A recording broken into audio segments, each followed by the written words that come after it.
हर हर महादेव मित्रांनो. तर आपण बघत आहेत हरिद्वार 29 मे 2026. हे ब्लॉग नंबर आहे आपला 2 केदारनाथ. आता आम्ही आलो आहेत हरिद्वारला गंगा नदीवर. गंगा नदी आहे बघा किती वाहते. मे महिन्यात पण एवढी जोराने वाहते कारण वरनं पाणी येतो आहे. तर आपल्या चॅनलला सबस्क्राईब करा. ही मनसा देवी आहे, तिकडे पण जाणार आहेत आता आम्ही गंगा नदीमध्ये आंघोळ करतात, म्हणजे स्नान करतात. खूपच थंड पाणी आहे, एकदम थंड पाणी लागतं. मी गंगा नदीमध्ये डुबकी मारून पूजा केली आहे.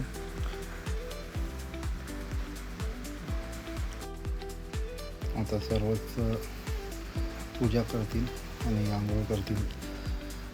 हे बघा, मी आणि कृष्णाची मम्मी. इकडे एक छोटासा शंकराची पिंडी आहे, त्याच्यावर पाणी वाहून त्यांना नमस्कार केलं. हरिद्वार खरोखरच देवभूमी आहे आणि इकडे खूप चांगले बघण्यासाठी ठिकाण आहेत. आता आम्ही रेडी झालो आणि आता मंदिरात जातात. गंगादेवी मंदिर आहे, भैरवनाथ मंदिर आहे, दक्षिणमुखी श्री हनुमान मंदिर आहे. खूप चांगले असे मंदिर आहेत. खूप प्राचीन मंदिर आहे हे. तर तुम्हाला मी आता सर्व मंदिराचे व्हिडिओ दाखवतो. मंदिरात व्हिडिओ काढायला अलाउड नाही ना, पण मी चोरून काढतो. चांगले मंदिर आहेत. ही गंगादेवी आहे. इकडचं पण मस्त दर्शन झालं.